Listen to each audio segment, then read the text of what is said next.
Hey everyone, so I'm going to be telling you now about simple harmonic motion. So there will be a playlist with this title. Today I will be telling you about oscillations, okay?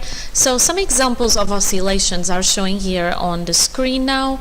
So you have a mass making that a spring stretches and compresses back. You have a pendulum. You have a simply ball on a curved dish, so a basin for example, and you have a sailboat, okay, that keeps moving back and forth because of the wind and the water.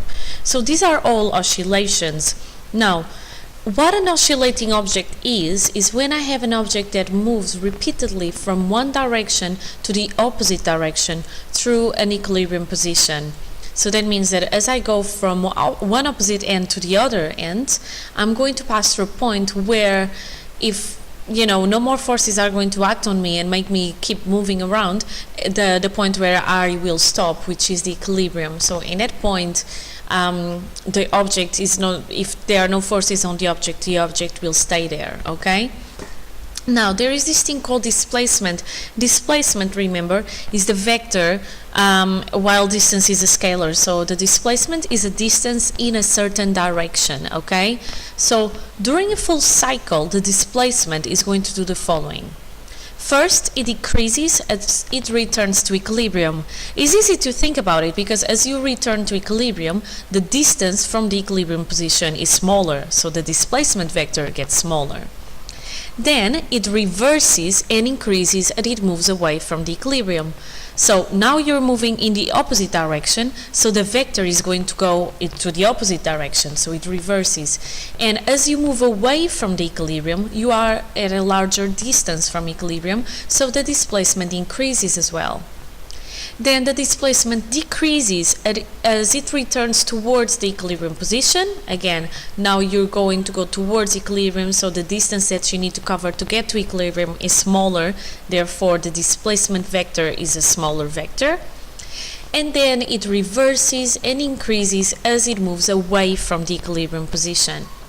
So again, I reached equilibrium, I'm now going in the opposite direction, so my vector changes direction, so reverses, and as I move away from the equilibrium, I am at a higher distance from equilibrium, so my vector gets bigger, okay? Now, of course, I'm going to move away from this slide, but if you want to have a go and try this crossword where you want to figure out some keywords for oscillating objects and simple harmonic motion, just have lots of fun. Otherwise, the answers are here, okay? So, amplitude. So all these words that are here in red, they are going to be the things that you need to know for this whole topic, okay? So amplitude, that's the maximum displacement of the oscillating object from equilibrium, okay? Just think about when you learn about waves and you learn about the amplitude of the wave. So that would be where the peak or the trough would be from the equilibrium, so it's from the normal. So that's what it is. Free oscillation, so that is when you have an oscillation with no frictional forces, so nothing to stop you really. So the amplitude is going to be constant, okay? Time period is the time for one complete cycle of oscillations, so going from A, B, C, and then C, B, and back to A, okay? So that's the time period. Full cycle, after passing through any position, the object passes through that same position in the same direction. So that cycle is, again, imagine that I have A going to B and C, and then C going back to B, the equilibrium going back to A. That would be a full cycle. The frequency will be how many cycles you have every second. And finally, the angular frequency is that, because I can think about this in terms of circulatory motion as well. So for any object oscillating at a frequency f in simple harmonic motion, I can talk about angular frequency just by putting a 2 pi in front of it. So it will be 2 pi f, or because f, the frequency, is 1 over t, the time period, I can say that is 2 pi over t.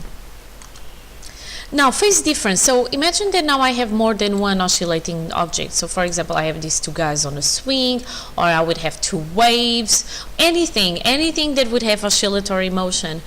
Sometimes the maximum amplitudes is not reached at the same time for the two objects. Like for example here with Jack and Jill, when they are on their swings.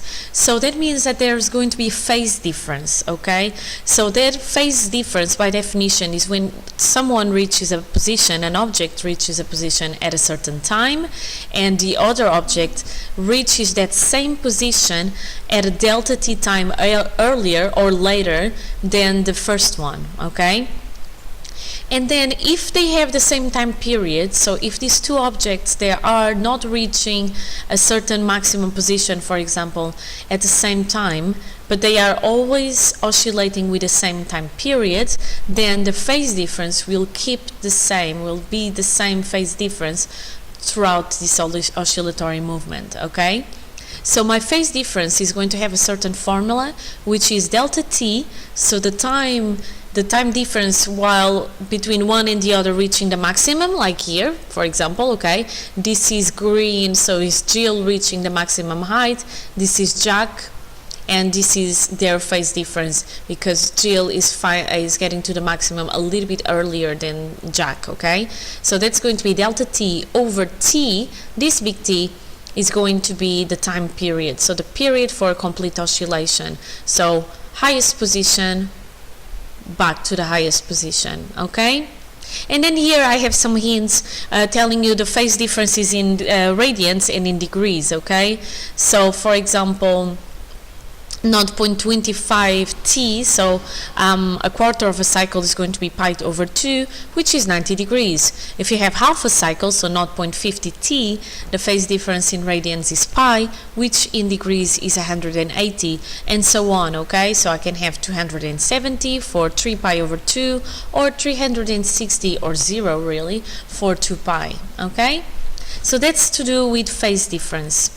Now, my phase difference equation, also, if I want to think in angular, in the angular movement, let's say, I need to do a 2 pi in front of it. So I need to multiply by 2 pi because just like with frequency and angular frequency, I would multiply by 2 pi.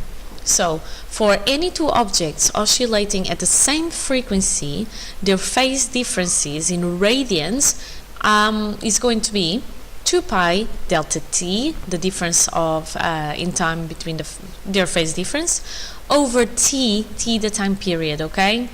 So, and it says there, so delta t is the time between successive instants when the two objects are at maximum displacement in the same direction. It doesn't need to be necessarily the maximum displacement as long as you keep the same position on the wave of the oscillatory motion, and you keep that position, okay? So it could be to throws, to equilibrium positions coming from the right, for example, okay? And that's all that you need to know in terms of the intros for simple harmonic motion.